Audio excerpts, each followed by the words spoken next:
माँ नीलम आनंद खुद साहब की अर्धांगिनी है और उनका क्या रुआब होना चाहिए था, सोचिए जरा। लौकिकता में भी वो कौन थी? एक राज परिवार की बेटी, लौकिकता में एक डिप्टी कलेक्टर की पत्नी, उसके अलावा जिसने शिष्यता की शुरुआत की है उनकी पत्नी। मतलब ऊर्जा ही ऊर्जा है हर जगह, लौकिक रूप से भी पारलौकिक रूप से भी ऊर्जा का अद्भुत सम्मिश्रण है वो। लेकिन उनका आचरण कैसा है, उनका व्यवहार कैसा है? कहते हैं कि जितना फल लगा हो पेड़ उतना ही नीचे झुका हुआ होता है। साहब के इस आम के पेड़ पे जब आम लगते हैं सारी डालियां नीचे झुक जाती हैं। वैसे ही जैसे जैसे शिवशिष्टता हमारे आपके मन में प्रवेश करती है, हमारे हृदय में प्रवेश करती है, हमारा व्यवहार और आचरण भी वैसा ही हो जाता है। धीरे धीरे आप दूसरों के सामने झुकने लगते हैं, आपका मन प्रणाम करता है, आप कहते हैं महादेव महादेव करिए ना, दूसरी बात में क्या रखा है, साहब दीदी का ध्यान करिए, दूसरी बात में क्या रखा है, तब आप कहते हैं। लेकिन उससे पहले तक तो आपका मन ऐसा नहीं होता। माँ नीलम आनंद जी को जिसने भी देखा है, उन्होंने उनका जो भी सानिध्य लिया है, उन्होंने देखा है कि ऊर्जा के इतने बड़े स्रोत से जुड़ी हुई वो, लेकिन उनका व्यवहार कितना ममतामय रहा है, कितना दूसरों की परवाह करने वाला रहा है। यहाँ तक कि किसके साथ वो है उनका व्यवहार भी एकदम अघोरी वाला है, उसके साथ सामंजस्य करना। जैसे शिव और पार्वती के बारे में हम सोचते हैं, जैसा शिव और गौरा के बारे में हम लोग कहानियों में पढ़ते हैं कि महादेव बैठे हैं, निहंगी भी हैं, शमशानी भी हैं और नटराज का नृत्य करने वाले भी हैं।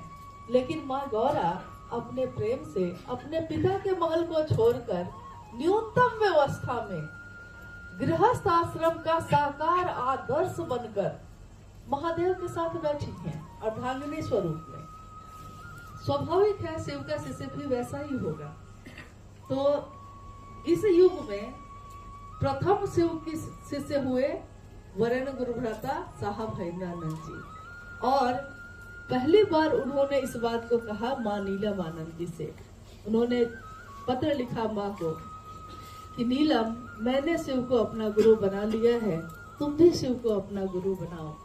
माँ नीलम आनंद जी के मन को बहुत ठंडक मिली, उनको लगा मेरे पति को ठहराव मिला। और उस दिन के बाद से उन्होंने हर कदम पे साहब का साथ दिया।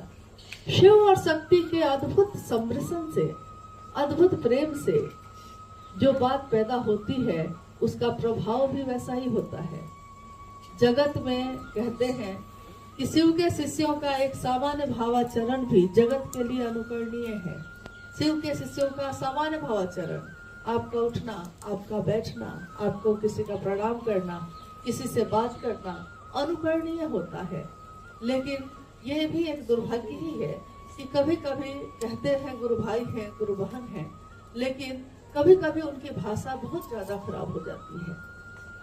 इससे मेरे गुरु की बदनामी होती है, साहब दीदी की होती है, क्योंकि आपको हमको कौन जानता था, मुझे कौन जानता था तेरी बंदगी से पहले, मुझको या आपको या महादेव की बात करने वाले किसी भी व्यक्ति को कौन जानता था? कोई नहीं।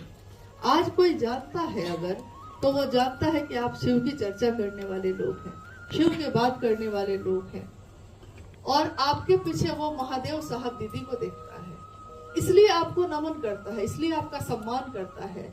लेकिन ये हमको कभी नहीं सोचना चाहिए कि हम इस सम्मान के अधिकारी हैं, या ये सम्मान हमको अधिकार है मेरा कि हमको ये सम्मान मिलना चाहिए। ऐसा कभी नहीं होता। सम्मान एक ऐसी चीज है जो हृदय से किसी के लिए किसी के मन में पैदा होती है, वो जबरदस्ती आप पैदा नहीं कर सकते। तो माँ नीलम आनंद जी के जीवन चरित्र को जब हम देखते हैं तो देखते हैं कि वो घर में एक ममतामयी माँ है, शिव शिष्यों के लिए पालन और पोषण करने वाली एक दीदी। माँ नीलम आनंद को सारे शिव शिष्य दीदी कह के पुकारते, और माँ भी बहुत प्रेम से सबको संजो कर लेकर आगे चलती। उस समय कम संख्या में लोग थे। इसी तरह घर में जब हम लोग बैठे होते थे तो एक तरफ खिचड़ी बनती रहती थी गुरु भाई गुरु बहनों के लिए, एक तरफ साहब बैठकर शिव की चर्चा करते।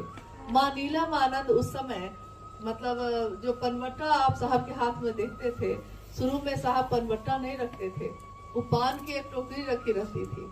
माँ नीलम आनंद उनके बगल में बैठी पान बनाकर प्रेम पूर्वक उनके तरफ बढ़ाती, साहब उसी प्रेम से पकड़ के मुंह में रखते और पान खा भी रहे हैं, शिव की चर्चा कर भी रहे हैं। एकदम सामान्य भावाचरण है, लेकिन जगत के लिए अनुकरणीय हो गया।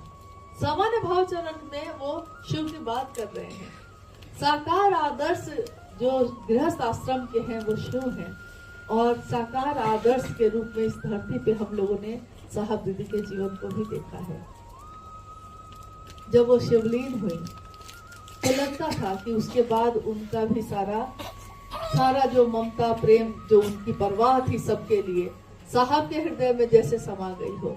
साहब अब साहब भी हैं, साहब अब माँ नीलम आनंद भी हैं, और इसी तरह वो सबको प्रेम देते हुए आगे बढ़ाते रहे हैं, आगे सबको प्रेरित करते रहे हैं।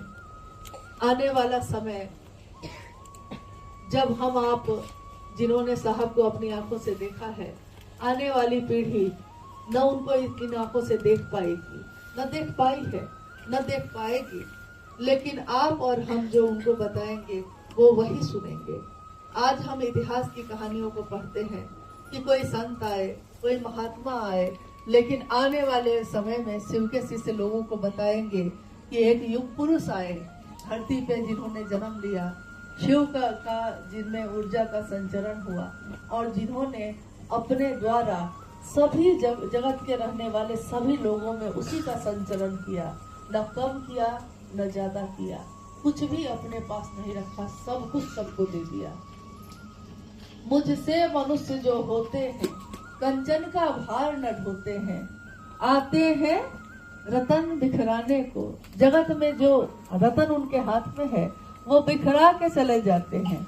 माँ नीलम आनंद गाती थी कि शिव नाम के हीरे मोती मैं बिखराऊं गली गली, ले लो कोई लेने वाला आवाज लगाऊं गली गली।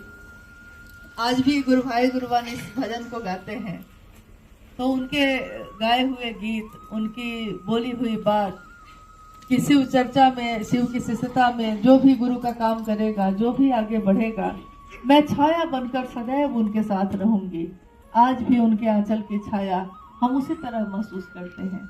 हमारा जीवन तप रहा है, धूप में खड़े हैं हम, दुख और परेशानियों से घिरे हैं हम, लेकिन माँ नीलम आनंद की छाया उसमें ठंडक देती है,